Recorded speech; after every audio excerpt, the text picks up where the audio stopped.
La patología maligna del cuello uterino es responsable de una gran cantidad de muertes en mujeres en edad reproductiva. Esto es fundamental a la hora de determinar la importancia de una patología, debido a que su gran porcentaje de mortalidad es en mujeres relativamente jóvenes. Este tipo de patología está altamente relacionada con la infección por el virus del papiloma humano, es decir, del VPH. El virus del papiloma humano infecta a gran cantidad de mujeres, pero en la mayoría de los casos el sistema inmunológico es capaz, en la medida que pasa el tiempo, de eliminar esta infección y que no progrese a ningún tipo de patología. Pero en un porcentaje muy pequeño de mujeres, el sistema inmunológico no es capaz de eliminarlo y vamos a tener una serie de cambios a nivel celular que van a derivar primeramente en procesos displásicos y posteriormente en procesos neoplásicos que, dependiendo del grado de invasión, puede llevar a un cáncer. El virus del papiloma humano se puede clasificar en virus de bajo riesgo y de alto riesgo, dependiendo la capacidad que tenga el genotipo viral de producir cáncer o no.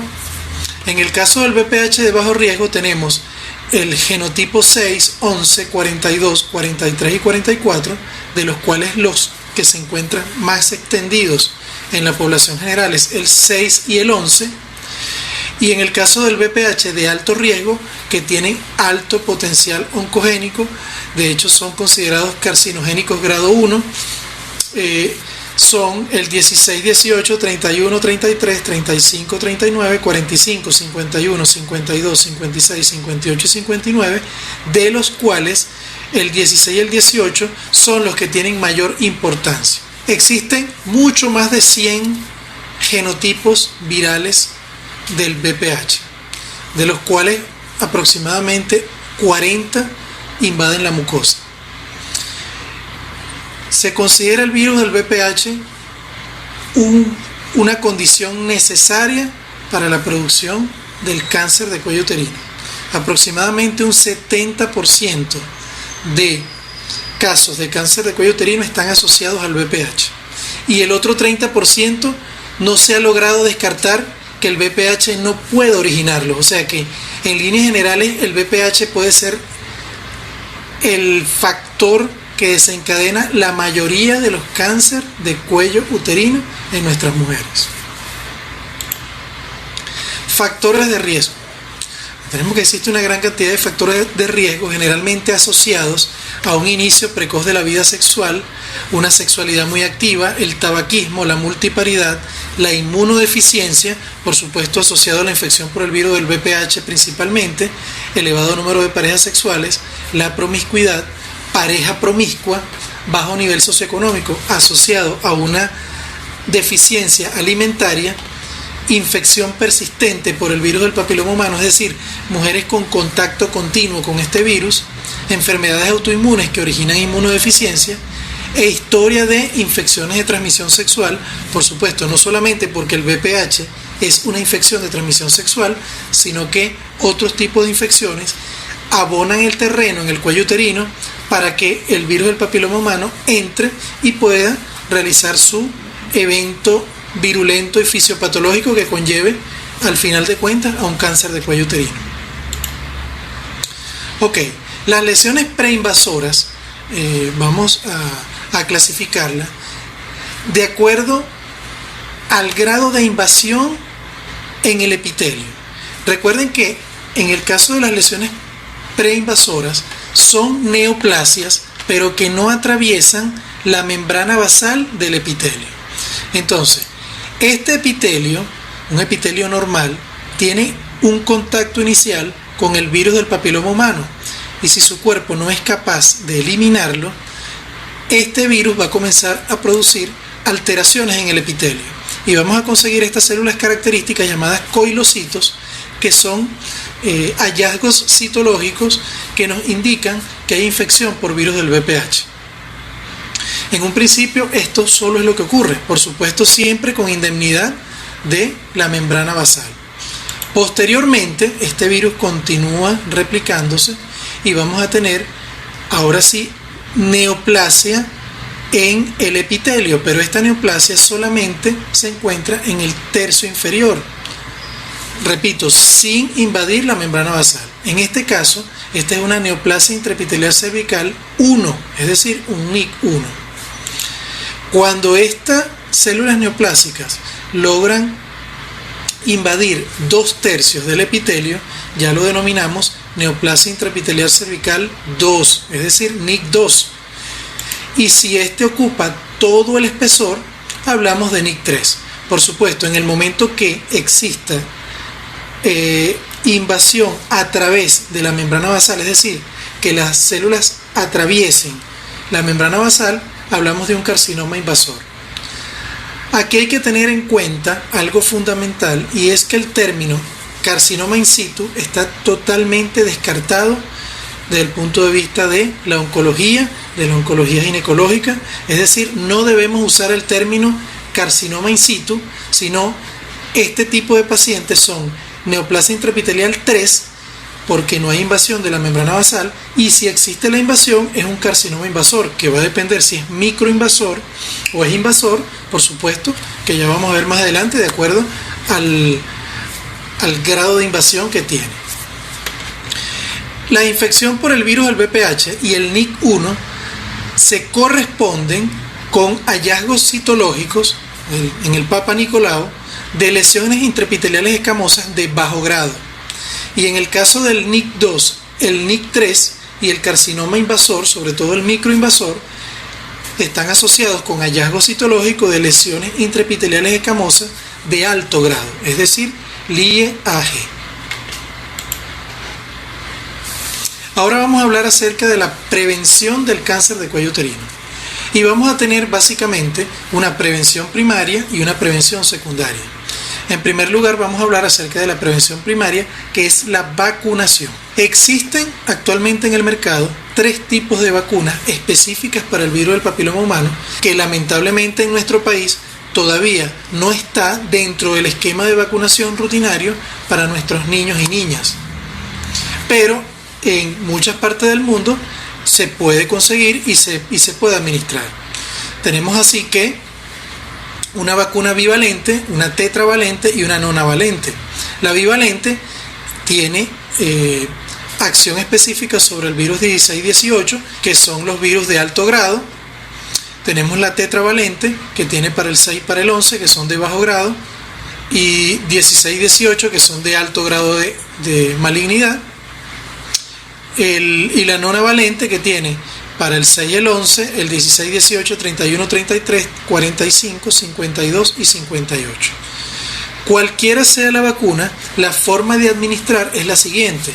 En niñas y niños de 9 a 14 años se realizan esquemas de 2 dosis, es decir, una dosis de 0,5 ml y otra dosis igual entre los próximos 5 y 13 meses. Si por casualidad la dosis se llega a colocar antes del 5º mes, se debe colocar una tercera dosis entre 5 y 13 meses después.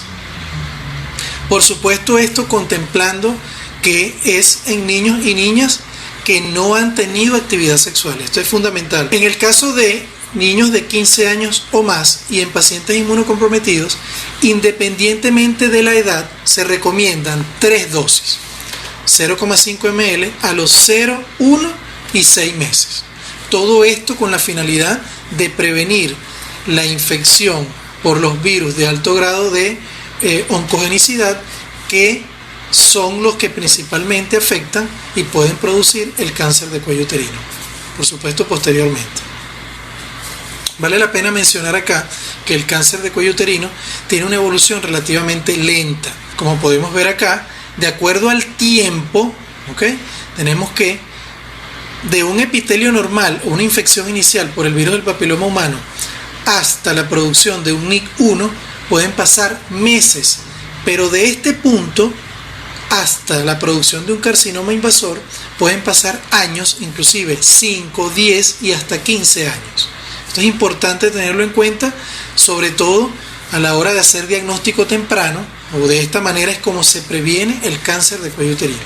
La prevención secundaria del cáncer de cuello uterino va a estar fundamentada en 3 evaluaciones importantísimas y fundamentales, que son la citología, lo que es el Papa Nicolau, el BPH test, que no es más que la genotipificación, y la colposcopia.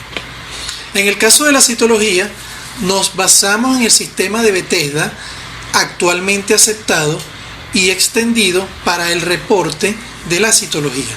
Y tenemos así que en Bethesda podemos conseguir células escamosas atípicas como resultados reportados, células escamosas con atipias de significado indeterminado, ASCUS, células escamosas con atipias que no excluyen una lesión de alto grado, ASCH, lesión intraepitelial escamosa de bajo grado, BPH, que se correlaciona con BPH y NIC1, como ya lo vimos, y que anteriormente se le denominaba displasia leve, lesión intraepitelial escamosa de alto grado, asociado con NIC2, NIC3, que anteriormente se mencionaba como displasia moderada y severa.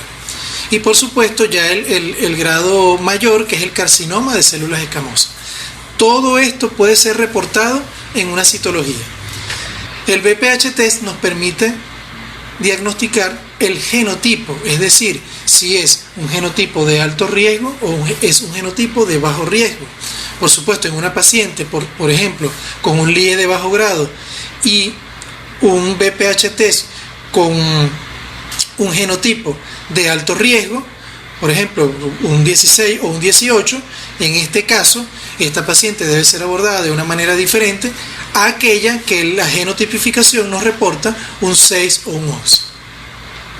Y en tercer lugar, la colposcopia nos permite realizar diagnóstico acerca de aquellos cambios que ocurren en el epitelio y que, de acuerdo a las características, que no vamos a entrar en detalle por el nivel que ustedes tienen, pero que es importantísimo que lo conozcan, esos cambios a nivel del epitelio, y que lo podemos observar mediante la realización del test con ácido acético, podemos evaluar qué características tienen estos cambios que nos permiten gradificarlos y estimar qué tipo de lesión puede estar presente.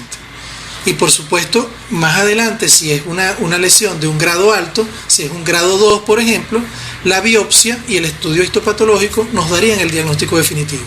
Pero como estamos hablando de prevención, la colposcopia nos permite hacer diagnósticos iniciales, ¿verdad?, para instaurar tratamientos o realizar tratamientos excisionales, por ejemplo, que nos permitan eliminar la lesión y prácticamente podemos decir eliminar la progresión hacia un cáncer.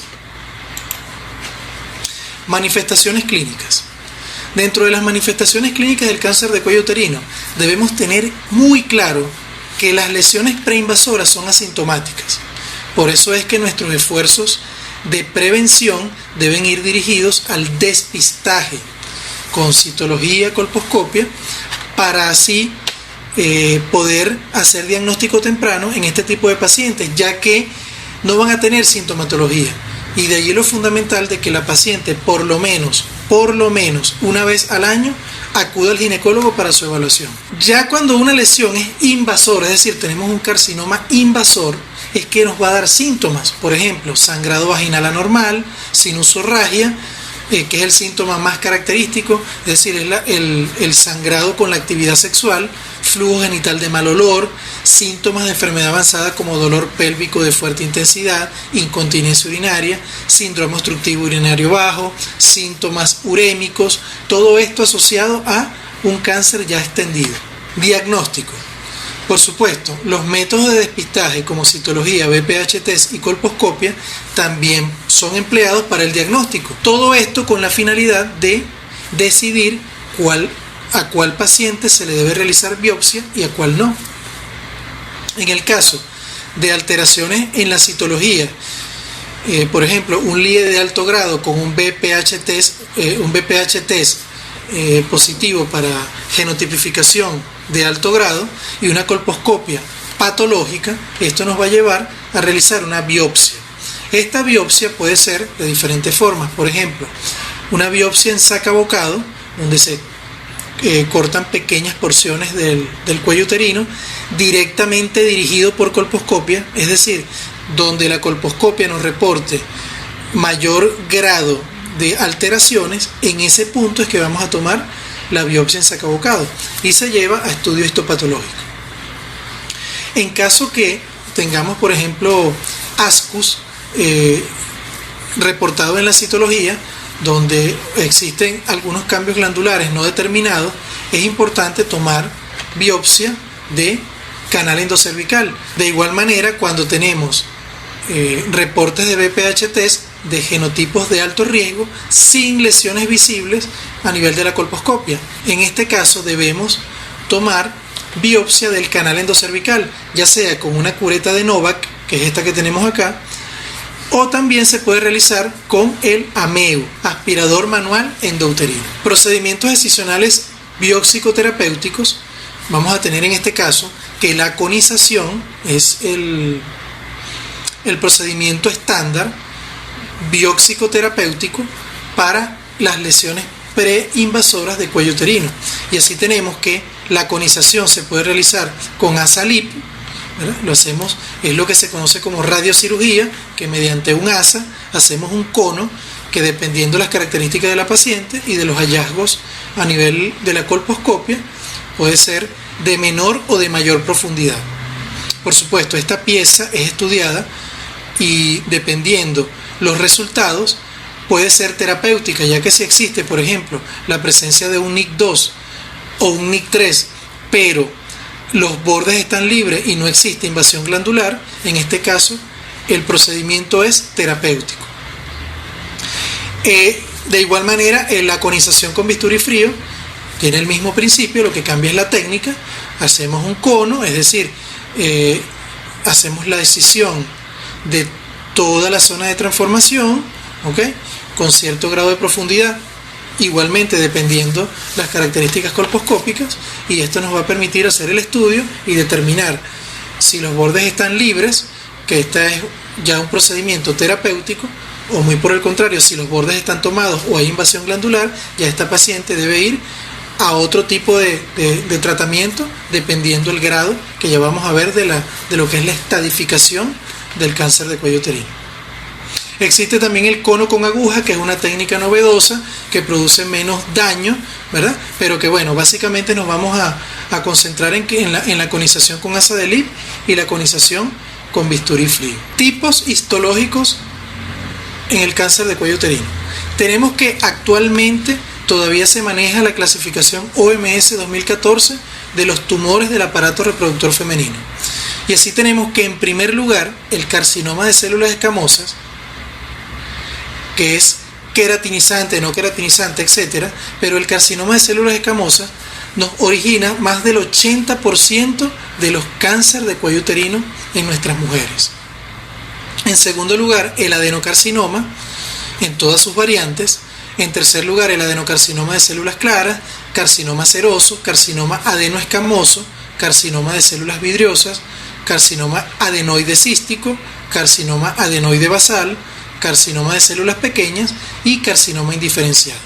Por supuesto, todo esto enfocado también en lo que son los grados histopatológicos, porque los grados histopatológicos también nos van a permitir tomar conducta dependiendo esta gradificación. Y tenemos así que el GX no se puede gradificar, el G1 es un carcinoma bien diferenciado, el G2 moderadamente diferenciado y el G3 pobremente diferenciado o indiferenciado.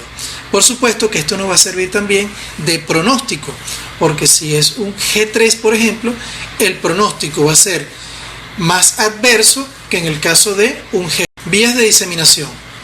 La vía directa, es decir, a zonas contiguas, es en primer lugar lo que ocurre, es decir, el cáncer se va hacia parametrios, ligamentos cardinales y útero sacro y hacia la vagina, y posteriormente se va por vía linfática hacia ganglios pélvicos y periaórticos. En último lugar, la vía hematógena permite realizar la metástasis a distancia, principalmente a pulmón, hígado y a partes óseas. Esto ocurre generalmente o muy habitualmente en este orden. Ahora vamos a hablar acerca de la estadificación.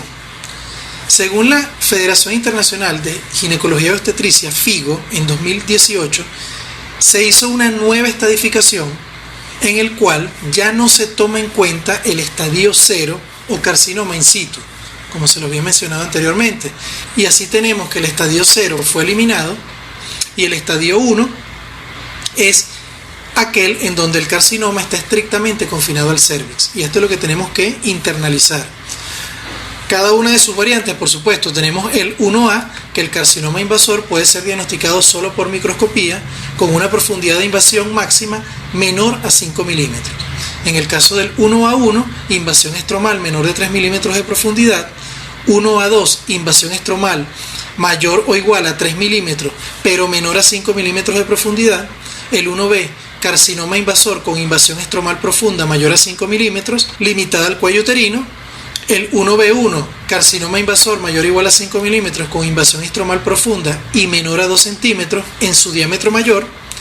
1B2, carcinoma invasor mayor o igual a 2 centímetros y menor a 4 centímetros en su diámetro mayor. 1B3, carcinoma invasor mayor o igual a 4 centímetros en su diámetro mayor. Estadio 2, el carcinoma invade más allá del útero, pero no se ha extendido al tercio inferior de la vagina ni a la pared pélvica. Así tenemos el 2A, donde la invasión está limitada a los 2 tercios superiores de la vagina, sin compromiso parametrial. 2A1, donde el carcinoma invasor es menor a 4 centímetros en su diámetro mayor. 2A2, donde el carcinoma invasor es mayor o igual a 4 centímetros en su diámetro mayor. Y el 2B, con invasión parametrial sin llegar a la pared pélvica.